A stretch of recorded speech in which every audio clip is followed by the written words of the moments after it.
Je me disais, mais qu'est-ce que j'ai fait au bon Dieu pour mériter ça? I cannot come and kill myself.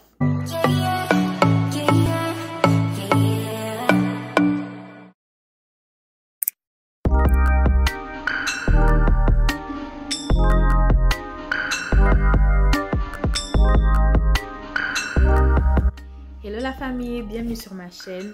Moi c'est Angie, j'espère que vous allez bien. De mon côté, ça va. Aujourd'hui, je viens avec une vidéo un peu différente.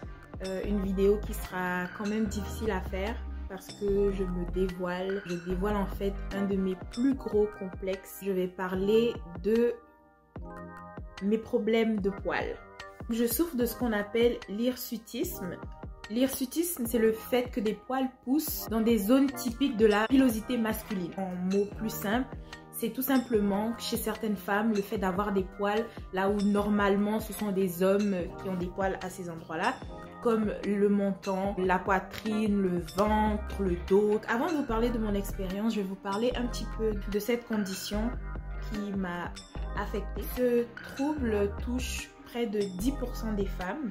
Donc parmi les 10% de femmes qui en souffrent, il y en a pour qui cette condition en fait est liée au syndrome des ovaires polykystiques. Il y en a pour qui c'est un dérèglement hormonal et pour certaines ce n'est ni le syndrome des ovaires polykystiques ni un dérèglement hormonal. Ça arrive comme ça. Lorsque c'est lié en fait à un dérèglement hormonal, c'est parce que les ovaires produisent trop d'androgènes. Les androgènes sont les hormones qui sont responsables de la pilosité masculine. Donc parmi ces hormones, on a la testostérone. On entend souvent parler de testostérone pour parler des hommes, mais les femmes aussi produisent de la testostérone. C'est juste qu'elles en produisent 10 à 20 fois moins que les hommes. C'est pour cela que quand ces hormones sont produites chez la femme en grande quantité, ça fait en sorte que des poils poussent à des endroits entre guillemets inhabituels.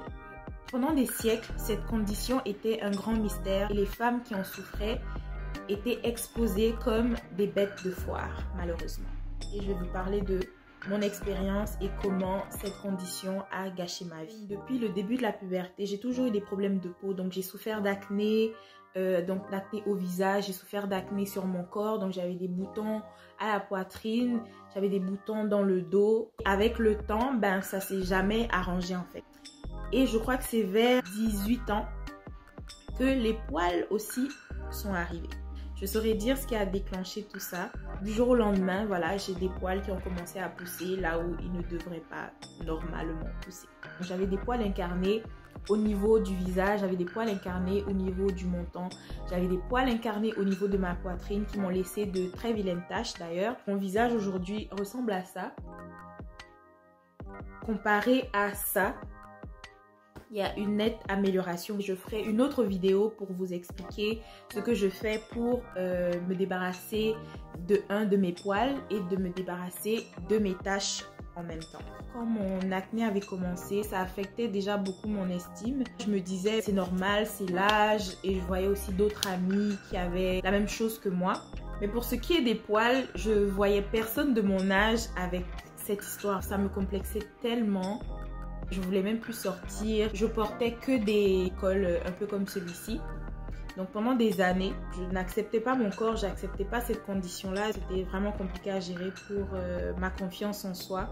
J'étais obligée de toujours sortir avec du fond de teint sur moi, ce qui me déplaisait. Le fait déjà que je ne m'acceptais pas, que j'aimais pas ce que je voyais dans le miroir. Mais il y a aussi le fait que je voulais éviter en fait que toute l'attention soit que sur ça. Si vous voyez quelqu'un qui a quelque chose qui sort un peu de l'ordinaire, vous allez être porté à fixer cette personne-là, à la regarder, et ça peut vraiment créer des situations un peu gênantes. Je voulais éviter qu'on me pose des questions par rapport à ça. Je voulais éviter aussi que les gens aient des commentaires un peu désagréables. Ce qui me faisait mal, c'est que contrairement à moi, il y a des femmes qui ont cette condition-là, mais qui se rasent par exemple ou qui s'épilent. Et c'est ni vu ni connu parce qu'il n'y a pas de boutons, parce qu'il n'y a pas de taches et tout. Mais moi, à chaque coup, ça me faisait des boutons. Donc que je rase en fait ou que je ne rase pas, j'avais des boutons qui après laissaient des vilaines taches. Je me disais mais qu'est-ce que j'ai fait au bon Dieu pour mériter ça? Le fait que les commentaires méchants venaient de mes proches a doublement, je crois, affecté mon estime personnelle. Je vais pas faire de cette vidéo une vidéo trop longue. Pour moi, c'est un moyen en fait de finalement m'accepter telle que je suis. Apprendre à accepter mes défauts. Quand je pensais à la création de ma chaîne, je savais que j'allais parler de ça parce que quand je cherchais en fait les gens qui avaient la même condition que moi, je ne voyais personne de mon âge qui souffrait de ça. Il y a une youtubeuse par contre qui s'appelle Chanel Ambrose, une youtubeuse donc d'origine ghanéenne mais qui est en Angleterre. Elle souffre de la même chose aussi.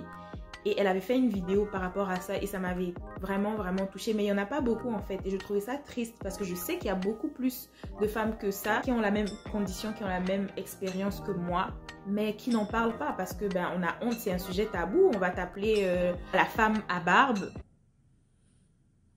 C'est compliqué, c'est compliqué. Mais je me suis dit, je veux quand même pouvoir montrer à ces femmes qu'elles ne sont pas seules, que c'est pas la fin du monde, qu'il y a des traitements pour ça, il y a une solution. Sache que tu n'es pas seule à vivre ça, tu n'as pas à avoir honte, tu n'as pas à te cacher, à ne plus vouloir sortir parce qu'il y en a qui n'ont plus de vie sociale à cause de ça. Il y en a pour qui c'est sévère en fait. Je veux vraiment qu'on arrête aussi de se moquer des gens, qu'on arrête aussi de faire des commentaires un peu désobligeants. On n'a pas choisi d'avoir ça, mais c'est comme ça. I cannot come and kill myself. Sincèrement, je ne peux pas arrêter de vivre à cause de ça.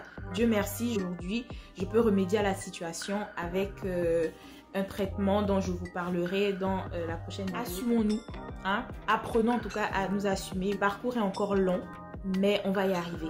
On va y arriver. Assume-toi, tu es belle, tu es forte. Ça n'enlève rien à ta personne, ça n'enlève rien à ta féminité. Merci beaucoup d'avoir suivi cette vidéo jusqu'au bout. Je vous encourage à partager autour de vous. Il y a sûrement une femme qui a cette même condition que moi, qui n'en parle pas, qui a honte et qui aimerait entendre de la bouche de quelqu'un d'autre que ce n'est pas la fin du monde. Dites-moi en commentaire si vous souffrez de cette condition pour qu'on se donne des conseils, pour qu'on s'encourage aussi. Dites-moi si vous connaissez quelqu'un qui souffre de cette condition. Si vous avez souffert de cette condition dans le passé, peu importe, dites-moi en commentaire ce que vous avez pensé aussi de cette vidéo. Entre-temps, si vous n'êtes pas encore abonné à ma chaîne, je vous demande de le faire tout de suite, right now. Click that subscribe button. Activez la cloche de notification pour ne pas rater mes prochaines vidéos. Likez cette vidéo. Juste un pouce bleu, c'est pas compliqué, c'est gratuit, c'est facile. Je vous fais de gros bisous.